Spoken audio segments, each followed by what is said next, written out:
in light of some of these last comments, I think it's very fitting that our next speaker has been the director of many of the most significant public art institutions in the world. So I now welcome Chris Dercon, an art historian, documentary filmmaker, and cultural producer with whom I'm sure you're also familiar already.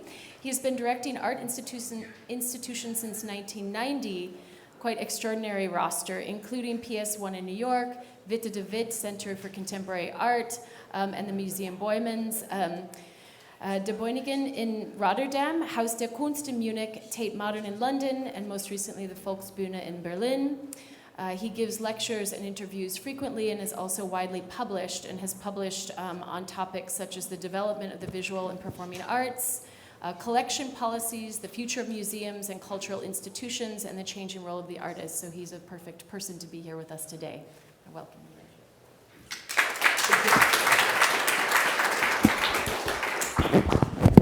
That's okay, yeah. Thank you very much, Christina, and thank you very much, Dora. It's been wonderful to be able to work with you since now many years on your projects and books about the future of the museum. And it's very, very hard to outdo Ziba, right? But, Ziba, I just found some notes back about energy and about your field, because last week I had to speak about remaking art and about artist estates. And I spoke mainly about Humpty Dumpty. You know that rhyme of Humpty Dumpty? No?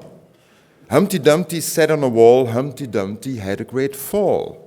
All the king's horses and all the king's men cannot put Humpty together again.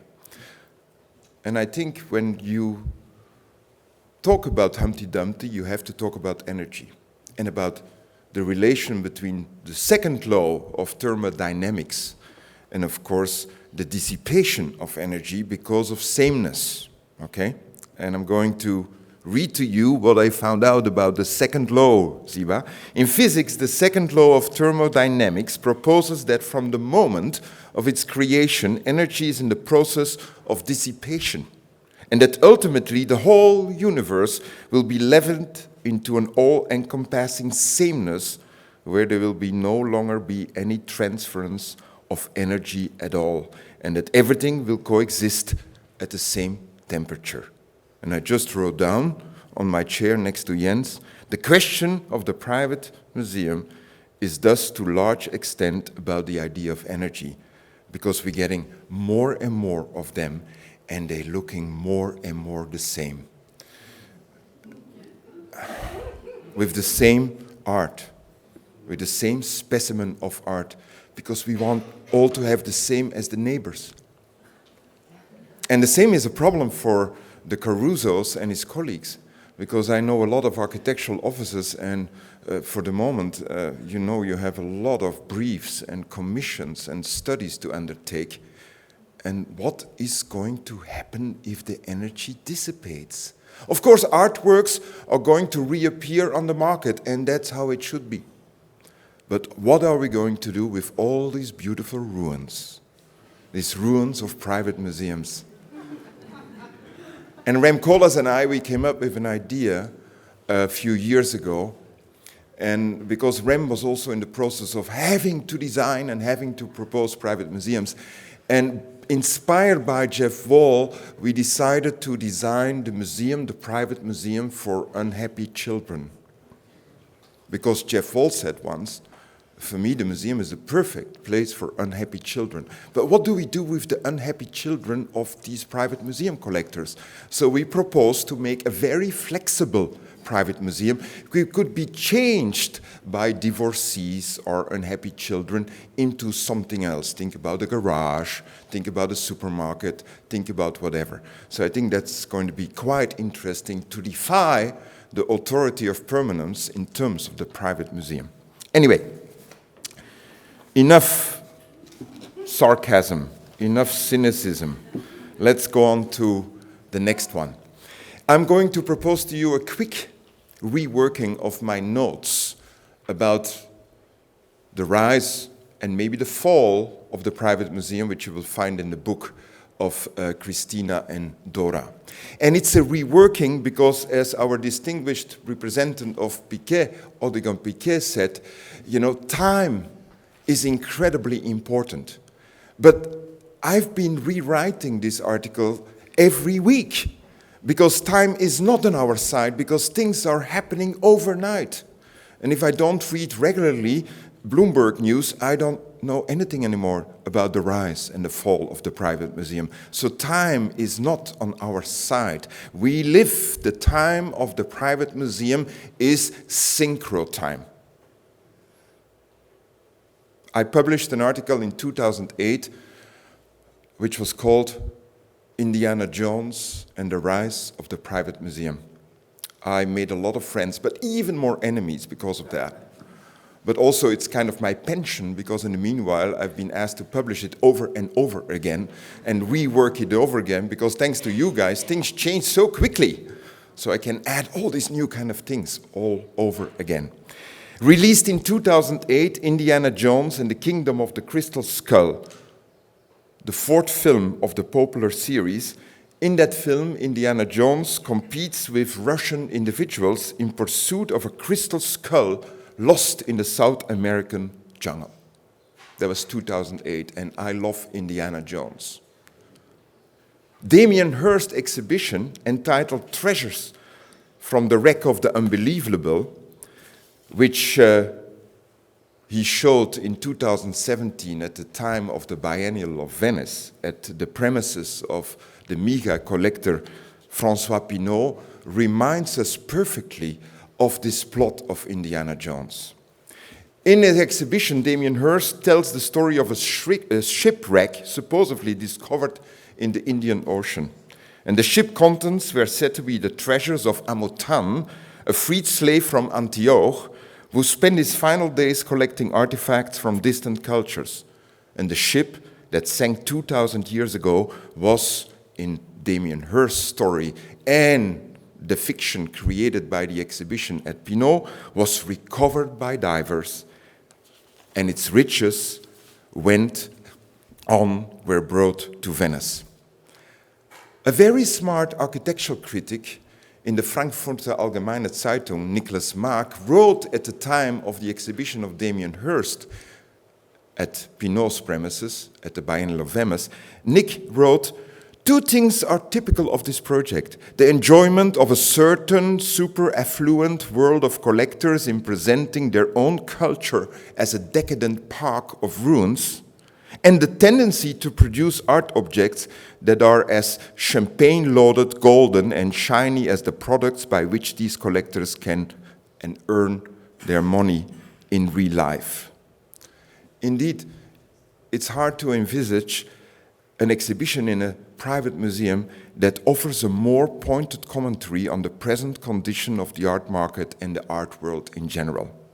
Nevertheless, I already pitched another script in 2008, which was called Indiana Jones and the Ruin of the Private Museum. So I felt very sympathetic not only to Damien Hirst's project and Pinault's enterprise, but also to Nicholas Maak's comments. But I came first. Of course, the film never got to be produced because I was very naughty. I described that there was a scene in the Mexican jungle where Jonathan Mise and his mother barely survived, and Gabriel Orozco and his family were cradling in the jungle, and Indiana Jones had to save them, commissioned by a life insurance company. I think it's still a beautiful script, and if there are any people who were friends with Harvey Weinstein here, I offer you the script. Is silly exaggerated? No, I don't think so. Did you read Bloomberg News 2 days ago? Did you read the following line? The financial crimes that fueled Brazil's Imotim's museum. Who went to Imotim already? Many of you. I hope it will survive. And I hope we don't need another Indiana Jones to save it. Indeed, one of the key issues of private museums, and of course, we are not, all of us, Bernard Pass and Inotim creators. I think, though, that one of the things which we have to think about is not just the difference, and there is a difference between private and public museums, but it's also these different kinds of temporalities.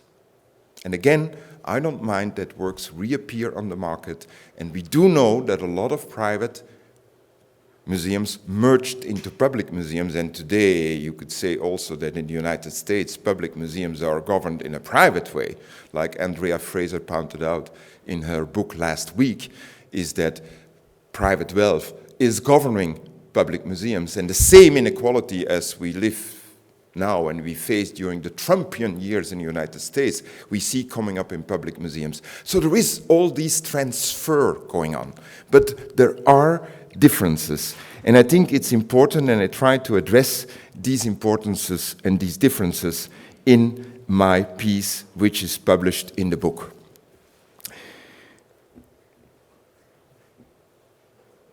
No matter how responsible a private collector is, the fact that it is a private setup with no long-term financial guarantee, let alone a consistent policy, means that the private museum is indeed a purely temporary state of affairs.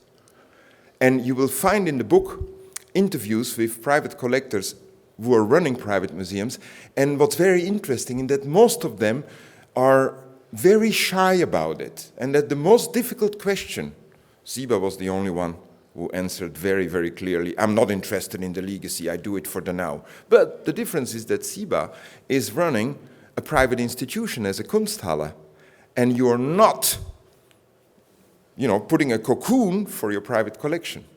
So I understand your remark. But most of the private collectors in the interviews, in that main question, what are the greatest challenges and what are your vision for the future, have been incredibly shy.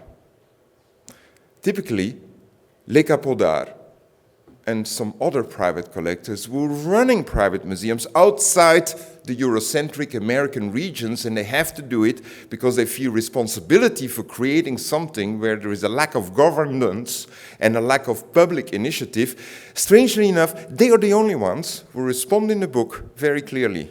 They say, our biggest trouble is what comes after us. And I like that, when somebody is addressing the biggest trouble is that we probably might not have a legacy at all. And there, I must say, I respect, don't start to shout at me, I respect the Arnauds and the Pinaults, because at least with these institutions and these private collectors, whatever kind of deal they made with the government in France, we know at least that it's a temporal fact. 50 years, 55 years. And I consider that incredibly important, not as a form of transparency, but also as a conception of their endeavors to know that this is for 10 years, for 20 years, for 40 years, for 50 years. Of course, I do not want to be involved in your private matters. I don't want to know what you discussed with your lawyers and your notaries. I don't want to know your, whatever, other ideas about your afterlife. I don't want to know. But if you have the ambition to go public, you have to confront these kind of things. And you cannot ask a pregnant lady, are you half pregnant, or not so pregnant, or completely pregnant? I mean, you're pregnant or you're not pregnant. So when you ask a private museum, are you private, or are you semi-public, or whatever? I mean, it's like all these titles, semi-public, half-public, completely private, not so private, institutional, I mean, we come up with all these names because we do not know what we want. We do not know what we want yet. Interestingly enough, Mark Wigley commissioned a research project years ago, not so long ago, a few years ago, with the Graduate School of Architecture, Planning and Preservation, and the d'Este Foundation for Contemporary Art, Dakis Johanni. And they stated in the report, which is fascinating, that we are presently witnessing a shift in the historical relationship between architecture and collecting practices that inherited conceptions of the museum no longer adequately describe. Indeed, in commenting on the report Collecting Architectural Territories, Mark Wigley, in a conversation with Dakis Johanni of d'Este, himself a private collector, himself a renowned private collector, was saying, Dakis, most of the private museums do not know what their future entails. And I questioned Mark about it, Mark Wigley, and Mark said in all these interviews we did, the word future barely came up, as if the word future does not exist. Now that's the difference between the public institution. Because not only do we have a future, a retrospective future, and not only do we have a future, but also the difference is that we have a collective kind of memory, which we are standing for. And that makes me really very, very embarrassed when I think about friends, colleagues, artists, like Thomas Schutte, who was overheard, Dora Imhoff told me this morning, who was overheard saying that he created a single artist museum because he didn't trust public museums. Indeed, we see ever more single artist museums. That's going to be quite something, right? Hey, that's going to be competition for you guys, for the private museums, the private artist museum. And great for Adam Caruso and your friends. I mean, you know, more museums to build, more ruins to come. And he's nodding, yes, but you know, yeah, temporary architecture. Yes, indeed, in the Provence, for the moment, we see everywhere popping up single artist museums. Horishi Sugimoto is building one in Arles. And of course, I understand that, because when you invest as a foundation in France, you get a tax deduction from 60 to 66%. So it's not all about idealism, okay? And it's about money, it's a business deal, it's great. You know, I'm for business, I'm pro-business, absolutely. But we are going to have a cultural Disneyland in the Provence very soon. I mean, I'm really curious to see the tower in Arles. It's a high tower. I mean, and all the restaurants and hotels, and I mean, the Provence, cultural Disneyland. Quite interesting. And then the colorful foundations in Italy.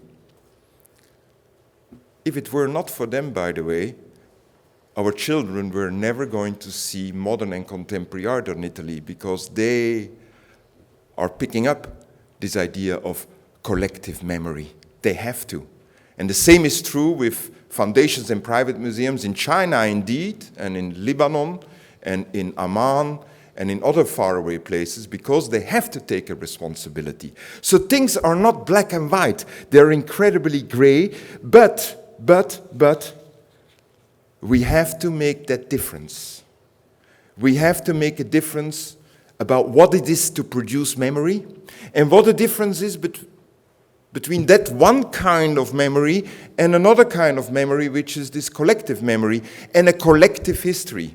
Now, we public museums, we are also doing things quite wrong, because we often start to forget what collective memory and collective history is through our repository of pieces in our collection, because our museums look more and more like temporary exhibitions. They look like temporary exhibitions that through each exhibition we are rewriting history of art, what we should try to do in many different ways. But that's another very complex affair. You see, I've been rewriting my notes, because those of you who saw the text, they were already afraid Chris is going to read this text, but I'm sorry, things are changing so fast. I mean, another thing which is quite interesting is that Kerry James Marshall, who I had a public conversation with only a few months ago, Kerry James Marshall, he said, because we don't have these private-public connections in terms of African-American art, because we don't have African American private museums, we will never count. And Kerry J. Marshall was absolutely adamant about it. We need the Beyoncés and we need the Coombses and the other rappers to invest in our work. And indeed what happened, 21.5 million, and things are starting off. And I asked Kerry James Marshall a few days ago, I said, are you now happy? He said, it depends. It depends what they are going to do and which kind of role they are going to play. Because without a clear role, without their money, there will be no such a thing as African American art, even when Mark Godfrey and Tate Modern rewrote the canon. By the way, we barely have any African American art in the collection of Tate Modern because we cannot buy it, it's too expensive. But through a temporary exhibition, we can rewrite the canon. Interesting that all these things are happening at the same time. Of course, there are exceptions. There are exceptions, and exceptions like Dakis Ioanni, who is very clear about there is no future, so there should be not a future. And there are also exceptions like Dimitris Daskalopoulos in the book, or other collectors like Uli Sich, who say, we do not want to create our own private museum, because whatever it's good or bad, we want, with our collection, to be part of a greater collective, of a greater history. That's another way to go. Nicoletta Fiorucci is somebody who says, I don't want this, I don't want this, I want to spend in production of artists. Will she have a legacy? Yes, sadly enough, Ziba will have a great legacy. Even if you don't want a legacy, Ziba, you will have one because of what you do and what you avoid. And probably also because of the architecture of your space. And the same is true for Nicoletta Fiorucci. So I think these guys there, they have a greater future than those who build actually private museums. Bad news? Yes, it should be. Think about it. What's, I think, the most defying moment, and then I stop, for private and public museums is another beast which is coming up. And then you have a choice. That beast which is coming up is new, because we see that even when we know there is a kind of performative turn which might be over soon, that there is a lot of work which is starting to appear on the market. Even Tobias Meyer said during the New York Times conference in Berlin that he soon will be able to auction off performances. Cynical. But there will come a time that we have these immaterial works seen popping up. And there will come a time when our museums will be defied by these new kind of immaterial works, if you want it or not. And I think what's very interesting is to read, because of that, the new manifest which appeared a week ago in New York at the occasion of the prelude to the Shed by Dorothea von Hantelmann, that she is saying we have to think about a new ritual place.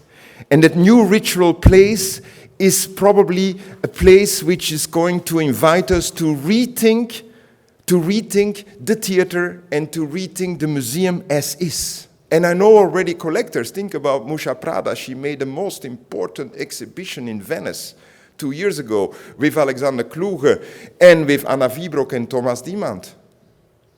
Think about Maya Hoffmann, what she's putting up in the Camargue. Think about Francesca von Habsburg. Already there are these collectors thinking about different models which have much more to do with a new type of ritual space. And I end with quoting Dorothea von Handelmann, which she recently published in New York, called A Prelude for the Shed Towards a New Ritual.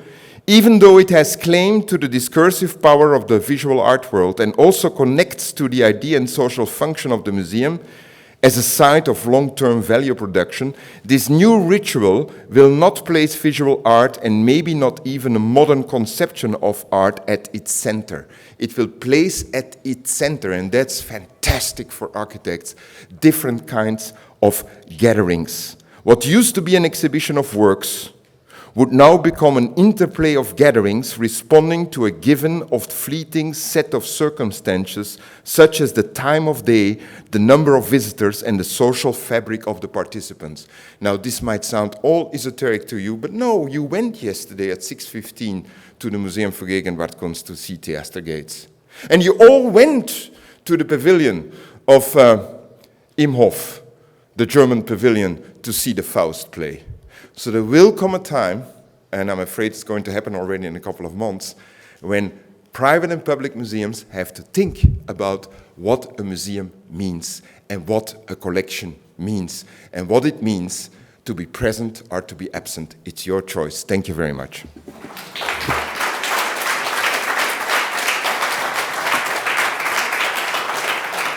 We just have a few more minutes, but I have no doubt there are some questions or responses. I just should say that the reason why I left Tate Modern, when I got invited by the politicians in Berlin to rework or redefine the Volksbühne, that was one of the ideas, because we knew, of course, about Manchester, which Colas is building. We knew about the Shed in New York, which is the end of the High Line built by Diller and Scofidio. And we wanted to do exactly that, and I failed. But I learned a lot from that experience, and we failed greatly, but we are going to start it over again, right? Because Samuel Beckett said, fail, fail again, fail better, fail evermore.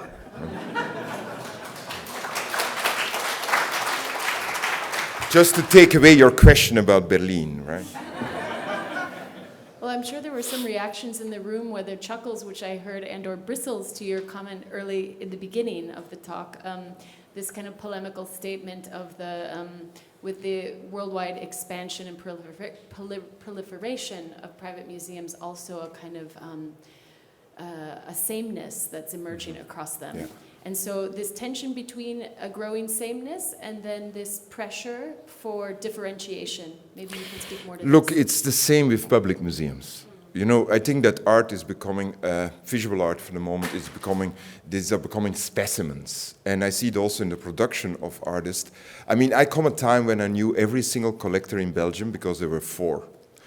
And one of the greatest is Anton Herbert. And Anton Herbert, and you can read it in my text in the book, he said before he was not so much aware anymore because he's very fragile. He said, one of the most difficult things of a private collection is to go public. It's probably an utopia. Because he recognized that also that, you know, when you go public, you are going to be part of that sameness. Tim Schneider, when he reflected on the Marcaccio Foundation, I believe, in Los Angeles, he said one of the great things is that in these private museums today, you see a tension, which could be interesting, between a great taste for consensus. Consensus, we all have the same stuff and the same art advisors, and one of the greatest things is that Max Hollein, before he left for New York, he said one of the most boring things in San Francisco was to see all the Silicon Valley people having the same art advisor, you know, the same art. I mean, so the tension between the sameness, the consensus taste, and of course this fantastic idiosyncratic view of the collector, because a good collector can be good or bad, but he has to be idiosyncratic. That makes a collector. Don't collect what the neighbors are buying, and don't believe your art advisors. Please do not. Forget it. Just think for yourself, for God Christ. Because, I mean, it's really important. I mean, in the museum, in the Tate Modern, we were confronted with art advisors, and they came to tell us, my client want to lend you that piece, but it has to be in room 2. I said, why? Because it's next to the exit, fire exit. I mean, this kind of stuff, you know, ridiculous. Anyways, so sameness is a big issue, and it's the same problem for the public museum. Thank you so much to all our speakers.